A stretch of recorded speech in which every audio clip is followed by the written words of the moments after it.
నమస్తే, నా పేరు తేజస్విని. బీసీఎన్ న్యూస్ కి స్వాగతం. ముందుగా ముఖ్యాంశాలు.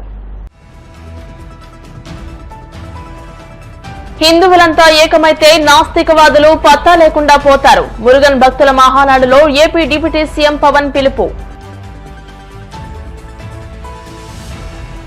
నెల్లూరు బారా షాహిద్ దర్గాలో రొట్టెల పండుగ ఏర్పాట్లపై మంత్రి నారాయణ సమీక్ష. ఉత్సవాన్ని ఘనంగా నిర్వహించాలని అధికారులకు ఆదేశాలు.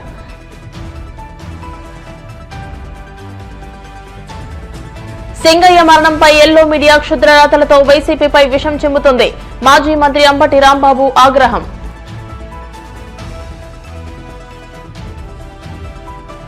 వాడపల్లి వెంకన్నాలయంలో ప్రత్యేక పూజలు. మంగళ వాయిద్యాల నడుమ శ్రీ స్వామి అమ్మవార్లకు మేల్కొలుపు సేవ. ఈశ్వరలక్ష్మి హోమం.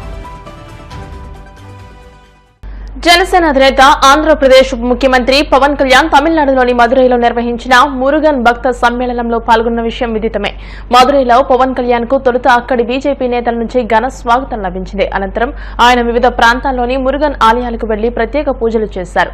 ఆ తర్వాత మానాడు వేదికపై ముఖ్య అతిథిగా పాల్గొన్న పవన్ కళ్యాణ్ హిందుత్వం గురించి కీలక వ్యాఖ్యలు చేశారు. తాను 16 ఏళ్ల వయసులోనే శబరిమల అయ్యప్ప దర్శనానికి వెళ్లానని, చిన్నతనంలో ఇంట్లో విభూతి పెట్టుకుని పాఠశాలకు వెళ్లేవాడినని ఆయన గుర్తు చేసుకున్నారు. తాను అన్ని మతాలను గౌరవిస్తానని, హిందువుగా ఉండడం గర్వంగా ఉందని పేర్కొన్నారు.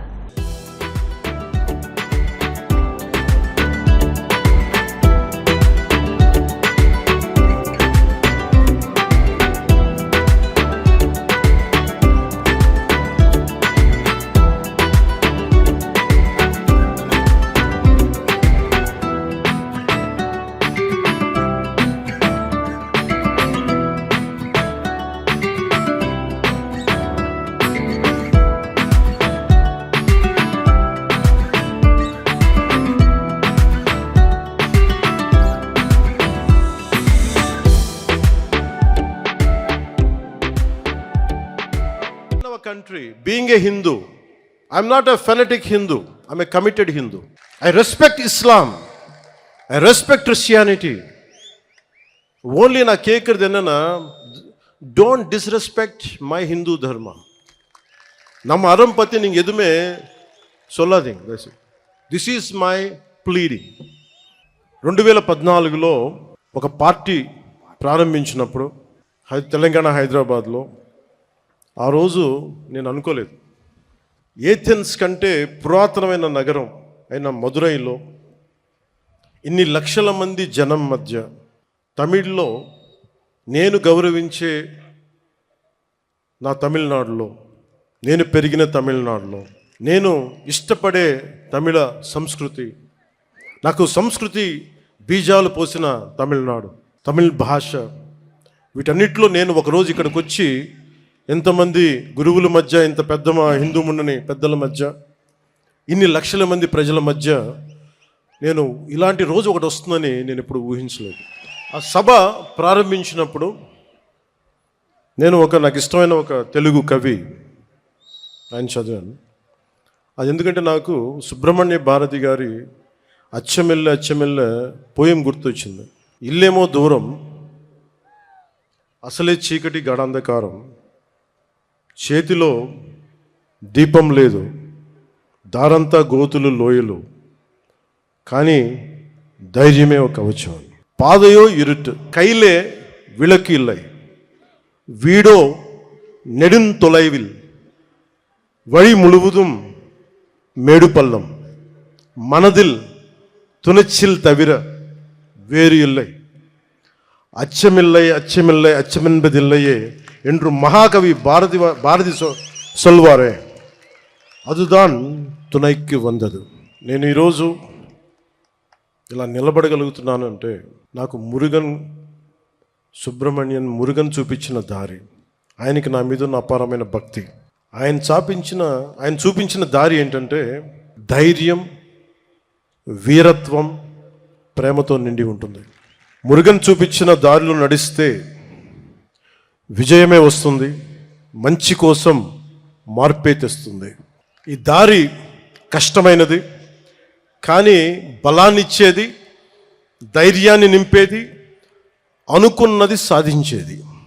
మనం వెళ్ళే దారిలో, మనం ఎంచుకున్న దారిలో శత్రువులు, అరాచక శక్తులు ఉంటాయి, భయపెడతాయి. కానీ వీరవేల్ వెట్రివేల్ మురుగన్ తోడుండగా మనకేంటి భయం? మార్పు అనేది ఒకటి. ఈరోజు మనందరం ఇక్కడ ఉన్నాం, వి గ్యాదర్డ్ హియర్. కానీ మార్పు తీసుకురావడానికి, ఆ మార్పుని తీసుకురావడంతో సాధ్యం, అంత ఈజీ తేలిక కాదు.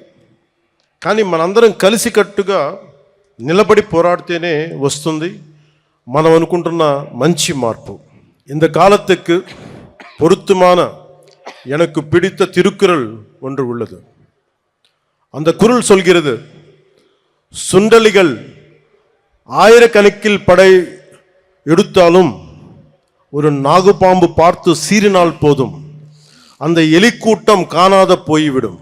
அதுபோல நமது எதிரிகள் எவ்வளவு பேர் இருந்தாலும் முருகனின் தந்தை சிவபெருமான் கழுத்தில் உள்ள நாகம் பார்த்தாலே போதும், காணாத போய் விடுவார்கள்.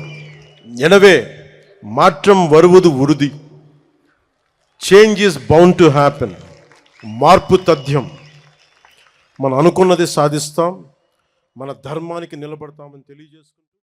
నెల్లూరు బారా షాహిద్ దర్గాలో రొట్టెల పండుగ ఏర్పాట్లపై అధికారులతో మంత్రి నారాయణ సమీక్షా సమావేశం నిర్వహించారు. 415 ఏళ్ల చరిత్ర కలిగిన దర్గాలో రొట్టెల పండుగ జూలై 6 నుంచి 6 రోజుల పాటు అంగరంగ వైభవంగా జరగనుంది. మత సామరస్యానికి ప్రతీకగా నిలిచే ఉత్సవాన్ని ఘనంగా నిర్వహించేందుకు అధికారులకు మంత్రి పలు సూచనలు జారీ చేశారు. తాగునీటి సరఫరా, శానిటేషన్, రద్దీకి తగ్గ ఏర్పాట్లపై ప్రత్యేక దృష్టి పెట్టాలని ఆదేశించారు. అన్ని ఏర్పాట్లను ఈ నెల 30 లోపు పూర్తి చేయాలని సూచించారు. గత టీడీపీ హయాంలో దర్గాలో పారిశుద్ధ్య సమస్యల నివారణకు కీలక చర్యలు తీసుకుంటున్నట్టు ఆయన గుర్తు చేశారు. స్వర్ణాల చెరువులో ఘాట్లు, నీటి కాలుష్యం నివారణకు చర్యలు చేపట్టినట్టు ఆయన ఈ సందర్భంగా వెల్లడించారు. ఈ బారా షాహిద్ దర్గా 415 సంవత్సరాల పైగా చరిత్ర కలిగింది అనుకుంటున్నాను. ఎందుకంటే 2014 అప్పుడు ఇది 400 సంవత్సరాల పైగా అన్నారు. 14 అప్పుడు పైగా 406 సంవత్సరాలు. ఆ లెక్క వేసుకుంటే 415 సంవత్సరాల పైగా చరిత్ర కలిగిన దర్గా ఇది. చాలా పవిత్రమైన దర్గా. ఇక్కడ రొట్టెల పండుగ జరగడం అందరికీ తెలిసిందే. కుల మతాలకు అతీతంగా ఈ యొక్క రొట్టెల పండుగ జరుగుతుంది. ఈ రొట్టెల పండుగకి ఈ యొక్క స్వర్ణాల చెరువులో రొట్టెలు వదిలేవాళ్ళు ఉంటారు, రొట్టెలు పట్టుకునే వాళ్ళు ఉంటారు. ఏదైనా కోరుకొని వచ్చి రొట్టెలు పట్టుకుంటే ఆ కోరిక తీస్తే నెక్స్ట్ రొట్టెలు పండుగప్పుడు మళ్ళీ అదే రొట్టెలు వదులుతారు. ఈయనపై యాక్చువల్గా ఈ రొట్టెలు వదిలేవాడు, పట్టుకునేవాడు పెరుగుతున్నారు. అంటే దాని అర్థం ఏంటంటే వాళ్ళు ఏదైతే కోరుకుంటున్నారో వాళ్ళ కోరికలు తీరుతుంటారు.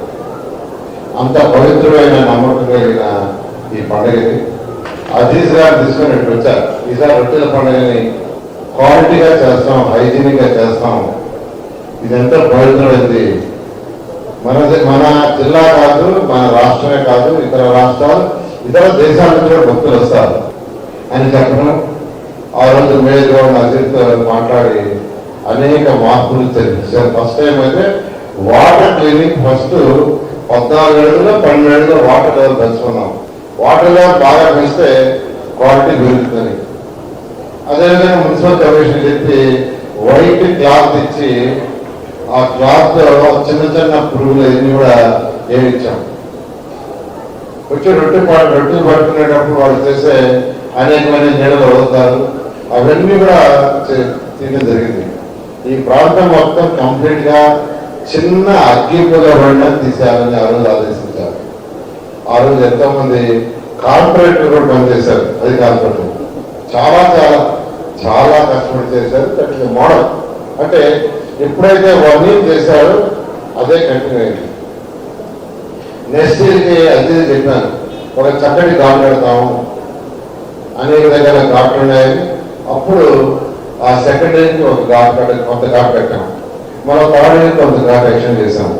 ఈ ఏరియాలో అంతా రోడ్లు చేసి ఈ విధంగా 2014-19 చేసినాకే నెల్లూరులోని ప్రజలు, బయట నుంచి వచ్చిన ప్రజలు అప్రిషియేట్ చేశారు ప్రభుత్వాన్ని.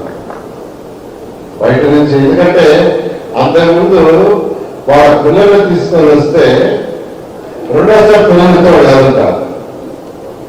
వాళ్ళు చిన్న పిల్లల్ని వాళ్ళని జనరల్గా 17-12 పిల్లల్ని ఫస్ట్ టైం తీసుకొస్తే రెండోసారి వచ్చాడు కదట. కారణం ఏంటంటే ఆ వాటర్ చూసి నాన్ హైజీనిక్ అని. 2014లో చేసిన ఏర్పాటుకి నెక్స్ట్ ఇయర్కి వాళ్ళ పిల్లలందరూ వచ్చారు, ఎక్కువ మంది పిల్లలు. వాళ్ళే చెప్పారు వచ్చినాడు, సార్ ఈసారి మా పిల్లలు వచ్చారు, ఎందుకంటే 14లో మీరు చేసిన ఏర్పాటుకి, ఇక్కడ చేసిన క్లీనింగ్ కి, హైజీనిక్ కి, చక్కగా టాయిలెట్స్ ఫస్ట్ ఇయర్ అయితే టెంపరీ టాయిలెట్స్ పెట్టారు, 4 రోజులు పెట్టినట్టున్నారు, చెన్నై నుంచి తెప్పించారు అది. ఆ తర్వాత కొన్ని టాయిలెట్స్ పెట్టాం, ఆ తర్వాత కొన్ని కట్టాం. అదేవిధంగా అక్కడ రొట్టెలు పట్టుకుని బయట వచ్చిన తర్వాత స్నానాన్ని చేయడానికి సపరేట్గా యాక్షన్ ఏర్పాటు చేశాం. రాష్ట్రంలో ఎల్లో మీడియా ప్రజలకు వాస్తవాలను చెప్పడానికి బదులు చంద్రబాబుకు దాసోహమై నిత్యం తన అబద్దపు రాతలతో జగన్ వ్యక్తిత్వ హననమే లక్ష్యంగా పనిచేస్తుందని మాజీ మంత్రి అంబటి రాంబాబు మండిపడ్డారు. గుంటూరు క్యాంపు కార్యాలయంలో ఆయన మీడియాతో మాట్లాడుతూ వైఎస్ జగన్ సత్తెనపల్లి పర్యటనలో దురదృష్టవశాత్తు రోడ్డు ప్రమాదంలో సింగయ్య అనే అభిమాని చనిపోతే ఆ మరణంపై ఏమాత్రం మానవత్వం లేకుండా ఎల్లో మీడియా క్షుద్ర రాతలతో వైసీపీపై విషం చిమ్ముతుందని ఆగ్రహం వ్యక్తం చేశారు. జగన్ పర్యటనలకు ప్రజల నుంచి వస్తున్న ఆదరణను చూసి తట్టుకోలేక తప్పుడు కేసులతో ఇబ్బంది పెట్టాలనే లక్ష్యంతో ఉన్న కూటమి ప్రభుత్వ కుట్రలకు ఎల్లో మీడియా కూడా భాగస్వామిగా మారిందని ధ్వజమెత్తారు. పోలీస్ చాలా క్లియర్ గా ఒక స్టేట్మెంట్ ఇచ్చారు. అదేంటంటే దీనిలో సింగయ్య మరణానికి ప్రధానమైనటువంటి కారణం ఏంటంటే జగన్మోహన్ రెడ్డి గారు ప్రయాణిస్తున్నటువంటి వెహికల్ తగలేదు, కాన్వాయ్లో ఉన్నటువంటి వెహికల్స్ కూడా తగలేదు. కాన్వాయ్ మీన్స్ జగన్మోహన్ రెడ్డి గారికి ఎలవ్ చేసినటువంటి 2 వెహికల్స్ 3 వెహికల్స్, కాన్వాయ్ని అనుసరిస్తున్నటువంటి ముందు వెహికల్ నెంబర్ కూడా చెప్పారు ఆయన, తగిలి పడిపోయాడు అనే విషయాన్ని ఆయన చెప్పడం జరిగింది. ఆ తర్వాత ఆయన మరణించిన తర్వాత ఆయన పోస్ట్ మార్టం కూడా చేసే సమయంలో కూడా నేను అక్కడికి వెళ్ళాను. పోలీసు యంత్రాంగం అంతా కూడా ఏదో ఒక విధంగా దీన్ని వివాదం చేయాలి అనేటువంటి ఉద్దేశంతో వాళ్ళు ప్రయత్నం చేశారు. ఏంటంటే కిరణ్ కుమార్ వెళ్ళి వాళ్ళని పట్టుకొచ్చాడని, ఒక 30-40 మందిని తీసుకొచ్చే ప్రయత్నం చేశాడని రాంచి దాని మీద సింగయ్య మృతుడి యొక్క భార్యను సంతకం పెట్టమని కూడా పోలీసులు ఒత్తిడి చేశారు. అప్పుడు కిరణ్ కుమార్, అక్కడ మా ఇన్ఛార్జ్ కిరణ్ కుమార్, అదేవిధంగా కోటేశ్వరరావు జడ్పీటీసీ వాళ్ళు అడ్డం తిరిగి వీళ్ళు చెప్పింది మీరు రాసుకోండి అని చెప్తే అప్పుడు గత్యంతరం లేని పరిస్థితుల్లో వీళ్ళు చెప్పింది రాసుకున్నారు తప్ప లేకపోతే ప్రీ ప్లాన్డ్గా రాసుకొచ్చారు. ఎందుకై రాసుకొచ్చారంటే పైనుంచి మాకు ఆదేశాలు ఉన్నాయని చెప్పారు. ఆ తర్వాత నేను వెళ్ళి కూడా వాళ్ళకి చెప్పాను, మీరు ఏమి చెప్పాలనుకుంటున్నారో అది వాళ్ళు రాసిన దాన్ని చదువుకొని మీరు సంతకం పెట్టమన్న తర్వాత ఆ చీలి సింగయ్య గారి భార్య వారి బంధువులు కూడా చదువుకొని వారు చెప్పిందే రాసి ఇచ్చారు. లేకపోతే దానిలోనే ఎవరో ఒకరిని పెట్టాలనేటువంటి కుట్ర అప్పుడే ప్రారంభమైందని ఈ సందర్భంగా నేను చెప్పదలుచుకున్నాను. ఆ తర్వాత నాకు చాలా చిత్రం ఏంటంటే దీన్ని పెద్ద రాజకీయం చేయాలనే ప్రయత్నం చేస్తున్నారు. ఇవాళ అసలు ఇన్వెస్టిగేషన్ అథారిటీ అనేది పోలీస్ డిపార్ట్మెంట్ లాగా లేదు. ఆంధ్రజ్యోతి, ఈనాడు వాళ్లే ఇన్వెస్టిగేషన్ అథారిటీ, వాళ్లే కేసు ఇన్వెస్టిగేషన్ చేస్తున్నారు. సింగయ్యను బలి తీసుకున్న జగన్ వాహనం, నాకు అర్థం కాలేదు. ఇది అన్ యాక్సిడెంట్. ఆయన చనిపోయిన మాట వాస్తవం, పోస్ట్ మార్టం చేశారు, యాక్సిడెంట్ జరిగింది. ఏ బండి కింద పడ్డాడో అంటే ఎస్పీ గారు చెప్పాడు పలానా బండి కింద పడ్డాడు అని, పలానా బండి కొట్టింది అని చెప్పారు. మరి బలి ఏంటి? ఇంటెన్షనల్గా చేసేది బలి. ప్రమాదం బలి ఎట్ట అవుతుంది? ఇంతకుముందు జరగలేదా ప్రమాదాలు? చంద్రబాబు నాయుడు గారు కాన్వాయ్లో జరగలేదా ప్రమాదాలు? చంద్రబాబు నాయుడు మీటింగ్లు పెడితే జరగలేదా ప్రమాదాలు? ఈనాళ్ళు ఆ వార్త. ఇది కూడా అంతే, జగన్ వాహనానికి సింగయ్య బలి. బలి అంట. ఏంటి మాట నాకు అర్థం కాల. ఎందుకంత అంటే జగన్మోహన్ రెడ్డి గారి వ్యక్తిత్వాన్ని హననం చెయ్యాలి అనేటువంటి ప్రయత్నం. నేను ఒకే ఒక విషయాన్ని చాలా స్పష్టంగా చెప్పదలుచుకున్నా. నిజంగా జగన్మోహన్ రెడ్డి గారికి ఆయన కాన్వాయ్లోనే కాదు, పక్కన ఎక్కడైనా ప్రమాదం జరిగి పడి ఉన్నా కూడా జగన్మోహన్ రెడ్డి గారు కాన్వాయ్ ఆపుకొని వారిని హాస్పిటల్కు చేరేంత వరకు కూడా ఆయన ఊరుకోడు. ఆయన స్వభావం అలాంటిది.